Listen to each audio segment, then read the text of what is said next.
The message arrived while I was finalizing adoption papers at my lawyer's office. Emma, we decided to redirect your trust fund to Amanda. She has 3 kids and needs it more than you. The transfer will be complete by Friday. My mother's text was followed quickly by my father's. It's for the best. You understand. I stared at my phone, a calm smile playing on my lips. Everything okay, Ms. Carter? My lawyer, Michael, asked. I showed him the messages. His eyes widened slightly before he caught my expression. You don't seem surprised, he observed. I'm not, I replied, turning back to the adoption paperwork for little Stuffy. I made the necessary arrangements 3 months ago. My name is Emma Carter, and at 32, I'd spent my entire life being the responsible daughter. While my younger sister Amanda married young, had 3 kids, and lived off our parents' generosity, I built a career in child advocacy and saved every penny I could. The trust fund, set up by our grandmother before she passed, was meant to be split equally between Amanda and me when we turned 35. But I knew my parents. I'd watched them favor Amanda since we were children. Every scraped knee, every failed test, every financial mistake was met with endless comfort and support. Meanwhile, my achievements, graduating top of my class, establishing a successful career, buying my own home, were met with dismissive nods and quick changes of subject.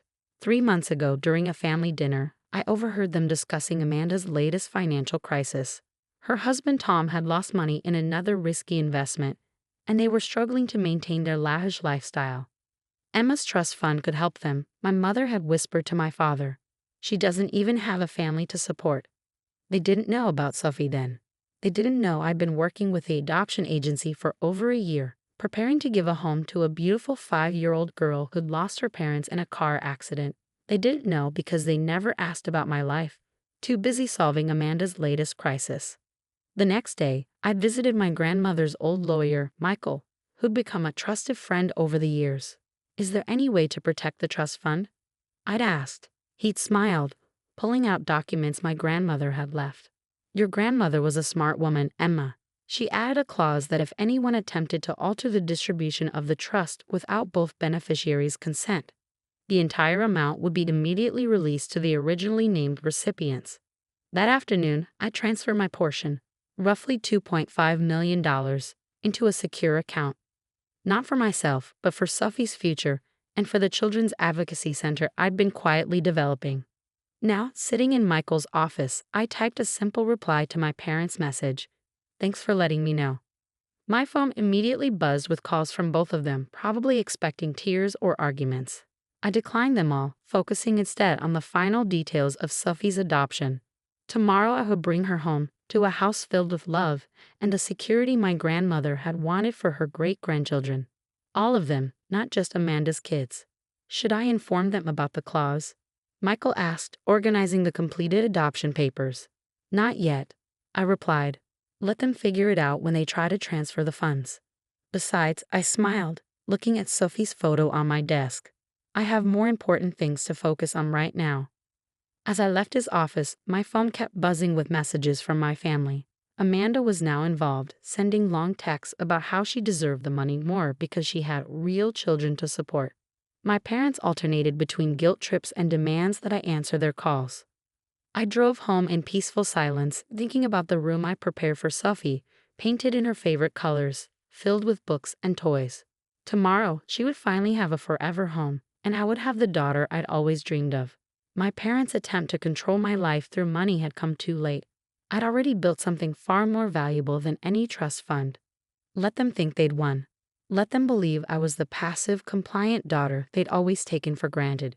In less than 24 hours, they would learn that sometimes the quiet ones are the ones you should watch out for. The morning I was scheduled to pick up Sophie, my parents showed up at my door unannounced. My mother's perfectly styled hair and my father's pressed golf shirt couldn't hide their agitation. Emma, we need to discuss this situation, my mother started, trying to push past me into the house.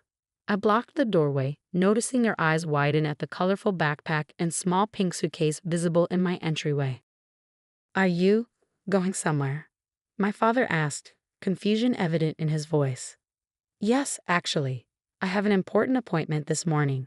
I checked my watch pointedly, which I need to leave for in 20 minutes. More important than family? My mother's voice took on that familiar guilt-inducing tone. Emma, your sister is desperate. The kid's private school tuition is due, and Tom's business venture didn't pan out. Again, I added quietly. What's that supposed to mean? My father demanded. Nothing. But as I said, I have an appointment. We can talk later. I reached for my keys, but my mother grabbed my arm. There's something you're not telling us. Those bags, they look like children's luggage. Her eyes narrowed. What are you planning? Just then, my phone rang. Michael's office. I need to take this, I said, gently removing my mother's hand. It's my lawyer. Lawyer? My father's face reddened. Why are you talking to lawyers? I answered the call, putting it on speaker deliberately. Hi, Michael. Am I still good to pick up Sophie at 10? Yes, everything's set. The adoption papers are all finalized. She's very excited to meet her new mom. The silence that followed was deafening. My parents stood frozen, their faces cycling through shock, confusion, and something that looked almost like fear. Adoption. My mother whispered. You're adopting. Without consulting us. I'm 32, Mom. I don't need your consultation or permission. I picked up Sophie's backpack. Now, if you'll excuse me, my daughter is waiting. Daughter. My father's voice cracked. But what about the trust fund? We've already promised Amanda. That's not really my concern, I replied, locking my door. You made your decision about the money. I've made my decision about my family. You can't afford a child without that trust fund. My mother blurted out. You need to stop this nonsense right now. I turned to face them, finally letting some of my suppressed feelings show. You know what's interesting? In all these years, you never once asked about my savings, my investments, my plans. You assumed I had nothing because I didn't flaunt everything like Amanda does. You thought that trust fund was my only resource, didn't you? They exchanged uncertain glances. My father cleared his throat. Well, on your salary.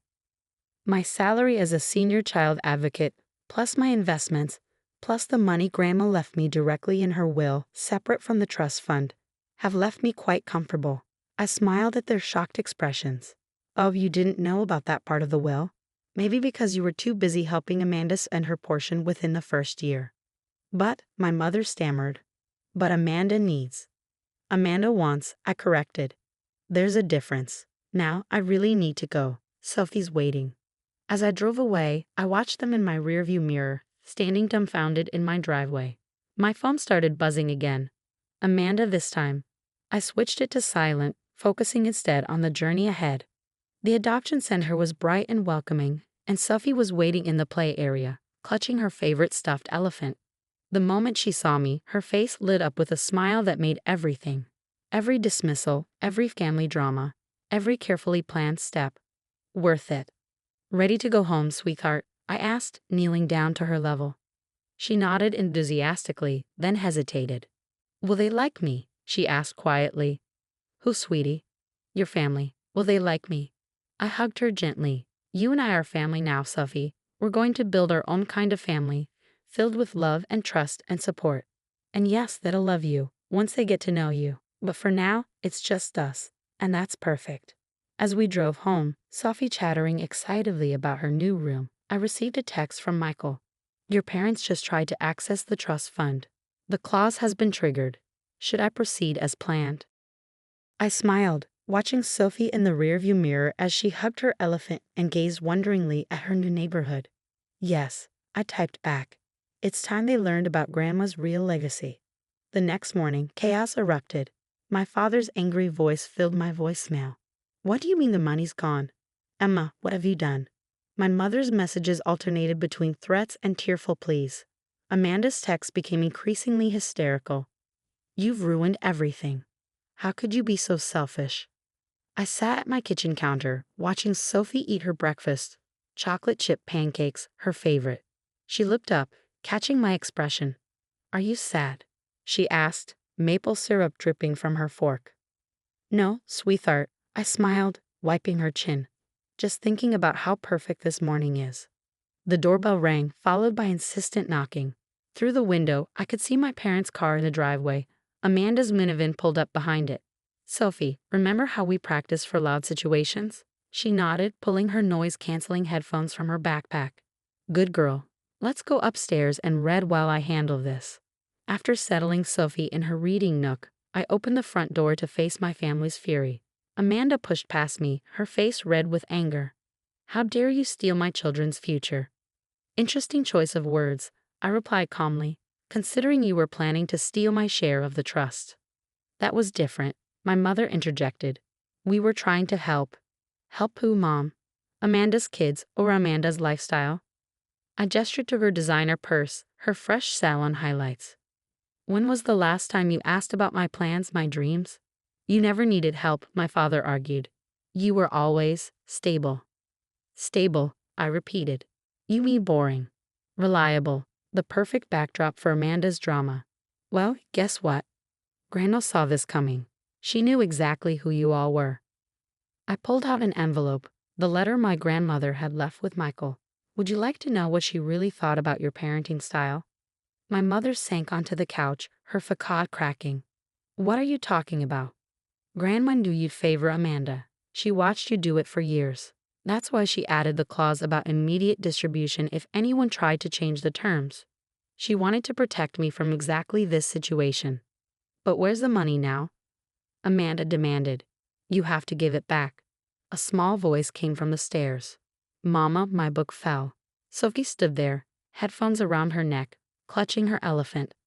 The room fell silent. My mother stared at Sophie, then at me. Mama, she whispered. Yes, I said, moving to pick up Sophie's book. Everyone meet Sophie, my daughter.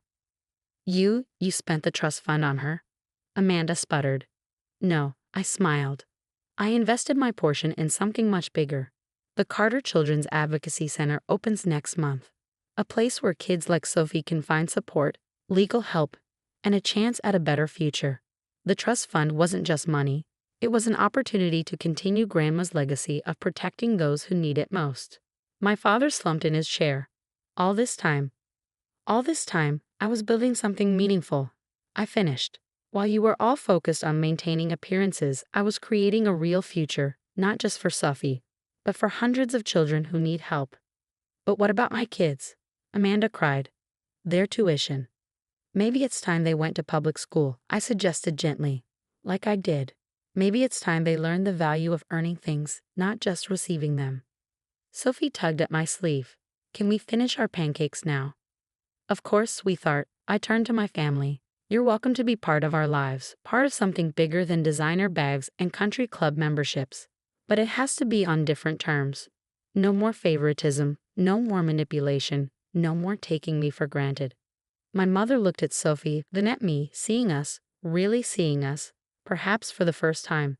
She has your eyes, she said softly, the same determination. She has Grandma's spirit, I corrected. And like Grandma, I won't let anyone take advantage of those I love. As my family filed out, subdued and thoughtful, I returned to the kitchen with Sophie. Are they mad?